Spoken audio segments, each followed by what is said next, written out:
Assalamualaikum warahmatullahi wabarakatuh. Kami pelajar PJJ 2019-2020 akan membincangkan berkaitan tugasan 2 berkenaan syarikat semilang desain sendirian berhad.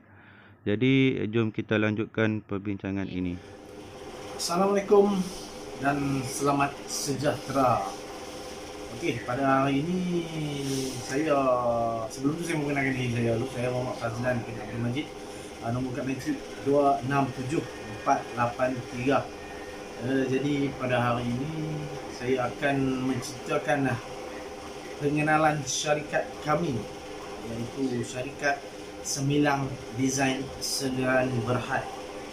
Jadi untuk di mana syarikat kami didaftarkan di alamat 3933 Pusat Perniagaan Seraiwangi, Taman Seraiwangi 09400 Padang Serai Kedah. Jadi bentuk perniagaan kami adalah secara perkongsian, di mana keahlian kami adalah seramai 6 orang, dan kegiatan utama company kami atau syarikat kami adalah menjual serta membekal pakaian untuk semua lapisan umur mengikut rekaan terkini. Jadi saya akan ceritakan sedikit berkenaan dengan latar belakang syarikat kami dalam pengenalan syarikat kami, iaitu latar belakang di mana Semilang Desain Sendirian Berhad telah ditubuhkan pada 12 September 2016 dan mula beroperasi hanya satu cawangan, iaitu di rumah kedai beralamat 3933 Pusat Perniagaan Seraiwangi, Taman Serai Wangi, Padang Serai Kedah, iaitu tempat sekarang ni yang menjadi HQ untuk syarikat kami Semilang Desain Sendirian Berhad. Jadi pada awal permulaan syarikat ini beroperasi, jumlah pekerja hanyalah awal permulaan syarikat ini beroperasi, jumlah pekerja hanyalah seramai 6 orang, iaitu untuk bahagian pentadbiran, pemasaran dan juga jualan. Jadi dipendekkan cerita, sehingga kini syarikat ini, iaitu syarikat Semilang Desain Sendirian Berhad ini, sudah mempunyai 4 cawangan dan 45 pekerja, kesemuanya warga tempatan, meliputi di kawasan negeri utara Malaysia, iaitu Pulau Pinang, Gestown, di kawasan Pulau Pinang, di bandar Gestown, Kedah, iaitu tempat kami bermulanya, Padang Serai, Perlis pun kami ada, Kangar dan juga Perak, Ipoh. Dan insyaAllah akan menambahkan cawangan kami di beberapa kawasan di Lembah Kelang. Dan syarikat kami bukan saja menjual pakaian, malahan membekal pakaian mengikut rekaan terkini untuk semua lapisan umur. Assalamualaikum warahmatullahi wabarakatuh dan salam sejahtera. Saya Salasia binti Makno, matrik number 267377. Okey, terima kasih kepada saudara Fazlan dan tentang penerangan beliau tentang syarikat kami, iaitu syarikat Semilang Desain Berhad. Okey, saya akan meneruskan pembentangan dengan menerangkan berkaitan pengurusan. Okey, apa itu pengurusan? Pengurusan merupakan proses mentadbir, kendalikan urusan dan organisasi, sama ada perniagaan, organisasi bukan keuntungan atau badan kerajaan, atau lebih mudah lagi kita faham, gabungan individu-individu yang menguruskan sesebuah organisasi, boleh dikatakan itu sebagai pengurusan. Pengurusan adalah satu penetapan strategi dalam sesebuah organisasi. Selaras dengan itu, usaha pekerja untuk mencapai objektif dengan sumber tersedia seperti kewangan, alam semula jadi seperti bahan-bahan mentah, teknologi iaitu mesin, dan juga sumber manusia pekerja. Okey, terdapat 3 peringkat dalam pengurusan, iaitu peringkat pertama, peringkat pertengahan dan peringkat atasan. Peringkat pertama ni selalunya adalah pekerja. Peringkat pertengahan itu penyelia di antara orang tengah, di antara bos dengan pekerja, dan juga peringkat atasan iaitu bos lah selalunya. Seperti syarikat Semilang Design Sdn Bhd juga, kami mempunyai pengurusan tersendiri di mana setiap cawangan kami mempunyai pengurus pemasaran dan juga pengurus jualan mengikut cawangan.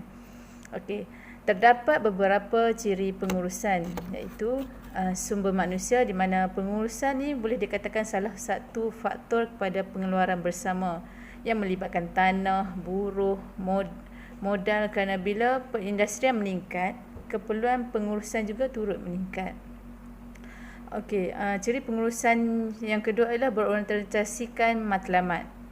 Pengurusan ini adalah satu aktiviti yang bertujuan untuk mencapai matlamat organisasi. Seperti syarikat Semilang Design Sdn Bhd, target utama kami adalah untuk memastikan bahawa rekaan kami ini menjadi trend dan kepuasan dan memberi kepuasan kepada orang ramai.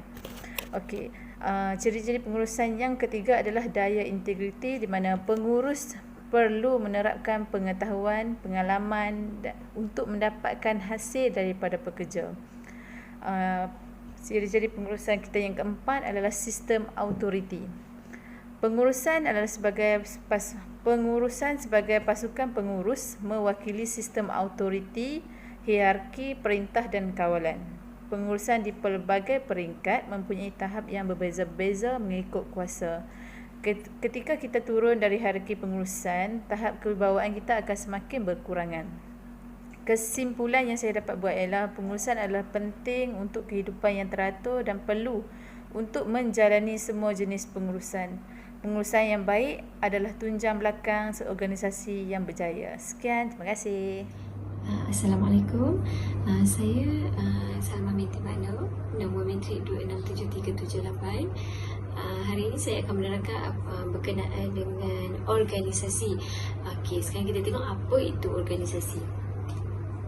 Organisasi merupakan satu proses yang mana kita nak capai objektif dalam organisasi lah. Jadi fokus utama organisasi ni kita nak tentukan aktiviti yang dilakukan oleh sumber manusia ni, sumber manusia dalam organisasi, dan bagaimana sumber-sumber tersebut dapat diselaraskan dan digabung dengan cara yang terbaik bagi mencapai objektif organisasi.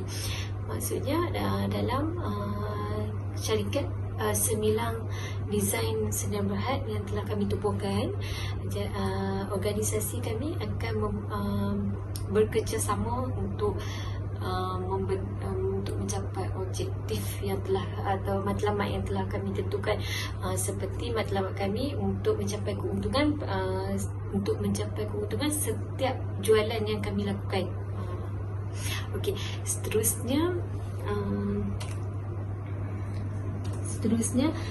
menurut sains pengurusan, kebanyakan organisasi manusia tergolong dalam 4 jenis, iaitu jawatan kuasa, ekologi, metrik dan hierarki. Okey, seperti yang kita tengok. Okey, organisasi manusia lah kan. Dalam kajian organisasi, dia merangkumi fokus untuk mengoptimalkan struktur organisasi. Apa itu jawatan kuasa? Dalam organisasi akan ada satu jawatan kuasa, iaitu sekumpulan rakan sebaya yang akan memutuskan untuk bentuk satu kumpulan. Dia akan bentuk satu kumpulan dan mereka akan memilih untuk menentukan siapa ketua dan siapa. Biasanya biasanya ditugaskan untuk melakukan atau memimpin tindakan selanjutnya setelah kumpulan membuat keputusan. Seterusnya ekologi. Kita tengok apa itu ekologi. Dia mendorong persaingan dalaman. Orang yang cekap akan banyak keuntungan, tapi jika staf tak dapat menjalankan kerja dengan baik, kita akan mendapatkan kerugian. Seterusnya metrik. Metrik merupakan metrik terdapat dua hierarki yang berbeza, iaitu fungsional dengan eksekutif. Okey, jenis metrik ni kita tengok dia jenis organisasi ini memberikan setiap pekerja hierarki, iaitu ketua. Dia akan ada ketua. Dia ada dalam organisasi kita akan ada ketua dan bahagian-bahagian dan pecahan bahagian-bahagian yang dan setiap cawangan. Macam contoh semilang desain senam berhad akan ada satu ketua dan staff-staff di bawahnya lah. Hierarki atau piramid jenis ini diamalkan dalam kebanyakan organisasi. Hierarki memberi contoh penyatuan dalam pemimpin dan memimpin organisasi lain, iaitu seseorang dapat membayangkan bahawa jika pemimpin itu tak dapat sokongan orang bawahan, keseluruhan akan untung. Jadi orang bawahan akan support lah orang atasan. Okey, seterusnya kita tengok sikit kepimpinan organisasi terdapat dua, iaitu formal dengan tak formal. Okey, kita tengok dalam organisasi, langkah-langkah penyempurnaan dalam organisasi ni kena dalam menyempurnakan organisasi, lazimnya pihak pengusaha akan melalui beberapa langkah. Contohnya macam reflect, terdapat rancangan-rancangan dan objektif-objektif. Okey, seterusnya kita membentuk tugas-tugas utama. Kemudian kita bahagikan tugas-tugas utama itu kepada tugas-tugas yang lebih kecil. Secara keseluruhannya kita dapat lihatlah organisasi ini penting dalam sesebuah syarikat kerana ia memainkan peranan untuk mencapai objektif atau matlamat dalam syarikat seperti mendapatkan keuntungan, dan organisasi juga penting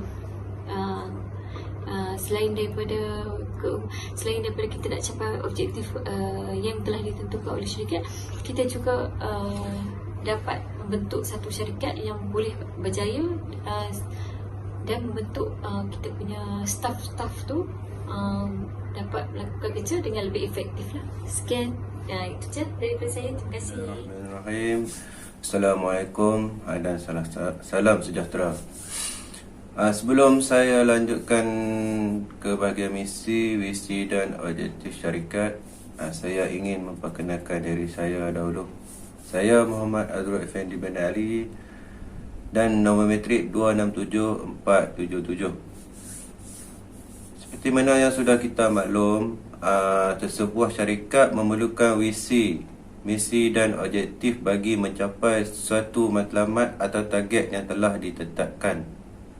Jadi di dalam tugasan ini, syarikat kami yang diberi nama Semilang Design Sdn Bhd merupakan sebuah entiti perniagaan yang menjual serta membekalkan pakaian.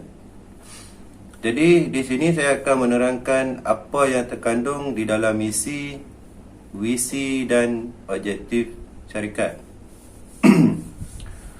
Okey, berkenaan misi syarikat, iaitu meluaskan perniagaan ke seluruh negeri-negeri di dalam Malaysia, termasuk Sabah dan Sarawak dan juga Asia, supaya perniagaan syarikat dapat dikenali di merata tempat. Okey, berkaitan dengan visi pula. Visi syarikat adalah menjadikan syarikat sebagai sebuah syarikat yang menjual dan membekalkan pakaian yang berkualiti serta mampu dimiliki kepada semua lapisan umur mengikut rekaan atau trend yang terkini lah. Jadi untuk objektif pula, syarikat telah meletakkan 4 objektif, iaitu yang pertama, memasarkan jualan dan membekalkan pakaian ke seluruh Malaysia dan Asia. Yang kedua, memberikan perkhidmatan yang baik kepada pembeli. Yang ketiga, menjual dan membekalkan pakaian yang berkualiti dan bermutu kepada pelanggan. Dan yang keempat, menjana pendapatan syarikat ke arah yang lebih berjaya dan dinamik. Okey, apa yang saya terangkan adalah sebuah sikit mengenai misi, visi dan objektif syarikat. Jadi setakat itulah. Sekian daripada saya. Assalamualaikum warahmatullahi wabarakatuh. Assalamualaikum. untuk pengetahuan semua, syarikat kami iaitu Semilang Design Sdn Bhd mengamalkan 4 fungsi POC, di mana fungsi tersebut adalah merangkumi, merancang, mengatur, memimpin dan juga mengawal. Di mana merancang ini adalah salah satu tugas yang dilakukan oleh pengurus bagi memastikan masa depan syarikat tersebut ini dirancang dengan lebih baik. Merancang ini dia terdapat dalam 3 jenis, iaitu jangka masa panjang, jangka masa pertengahan dan juga jangka masa pendek, di mana jangka masa panjang itu daripada sudutnya terdiri daripada 5 hingga dan tidak lebih daripada 10 tahun. Manakala jangka masa pertengahan adalah 3 hingga 5 tahun, manakala jangka masa pendek adalah persetujuan daripada perbincangan yang segera, contohnya seperti di dalam mesyuarat dan juga memerlukan yang membabitkan kerja-kerja rutin harian, bulanan dan juga mingguan. Okey, seterusnya pada sudut mengatur pula, syarikat Semilang Design Berhad amatlah mengambil prinsip dalam sudut mengatur sebagai pengurus setiap tugasan yang diberikan oleh pekerja haruslah mengikut jadual yang ditetapkan. Selain itu juga, syarikat Semilang juga mempunyai pelan pembangunan di mana sesuatu kerja dapat dilakukan dengan lebih baik. Okey, seterusnya dalam konsep memimpin pula, di mana pengurus syarikat perlu menjalankan atau menguruskan syarikat ini secara sistematik dan juga berstruktur, iaitu corporate government, dengan melantik setiap ketua unit bagi memantau setiap aktiviti pekerja di syarikat Semilang Sdn Bhd ini. Yang terakhir, konsep yang diterapkan dalam syarikat kami adalah sudut pengawalan, iaitu contohnya jika suatu produk itu dikeluarkan haruslah dipantau supaya mengikut kehendak pelanggan, supaya supaya kualitinya terjamin.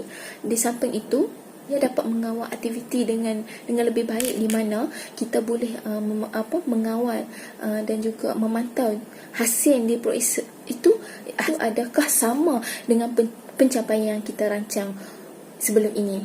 Jika pengawalan yang kita lakukan itu tidak bagus dan tidak baik, maka apa yang kita rancang sebelum ini tidak akan tercapai. Tapi bagi syarikat kami, 4 fungsi POC ini amat diterapkan dalam syarikat Semilang Sdn Bhd, di mana ia dapat di mana ia membuatkan syarikat kami ini sentiasa berjalan dengan lebih baik, terancang dan juga mendapat sokongan pelanggan-pelanggan di luar sana sehingga ke hari ini. Bismillahirrahmanirrahim. Assalamualaikum warahmatullahi taala wabarakatuh. Salam Ramadan 1441 Hijriah, tahun 2020 Masihi. Terlebih dahulu saya ingin memperkenalkan diri. Saya bukanlah Ustaz ABLU. Saya Abdul Rahman bin Muhammad Mustafa, nombor matriks 266506. Jadi saya hari ini akan merumuskan kesimpulan syarikat kami ini. Jadinya kesimpulan yang dapat saya rumuskan, kejayaan ataupun kegagalan sebuah perniagaan bergantung kepada pengurusan yang dilaksanakan dalam sebuah syarikat. Jadi model POLC, iaitu Planning, Organizationing, Leading dan juga Controlling, diguna pakai dan diterapkan untuk di dalam syarikat kami untuk pengurusan dan perancangan strategi syarikat. Objektif tersebut membantu meningkatkan pengurusan dan menunjukkan bahawa arah yang betul sedang diikuti. Tahap pengorganisasian melibatkan penentuan cara perniagaan dan menjalankan operasi. Jadi faktor yang paling penting sekali dalam kejayaan, menentukan kejayaan sebuah syarikat dan juga organisasi adalah sumber manusia. Jadi sumber manusia ini adalah modal insan yang menggembling tenaga dalam sebuah syarikat ataupun organisasi bagi menentukan hala tuju dan kejayaan syarikat tersebut. Jadi pada tahap pemimpin yang memimpin pekerja harus memiliki arah yang jelas berkaitan dengan pelaksanaan syarikat, dan juga adalah proses kawalan pekerja oleh pengurus-pengurus untuk melibatkan akses dan pemantauan aplikasi yang dimasukkan ke dalam perniagaan. Jadinya setiap sumber manusia yang berada di dalam syarikat seria sekata sepakat dengan visi dan misi syarikat dan mengikut kaedah-kaedah elemen-elemen POLC yang diterapkan, yang digunakan pakai dalam syarikat.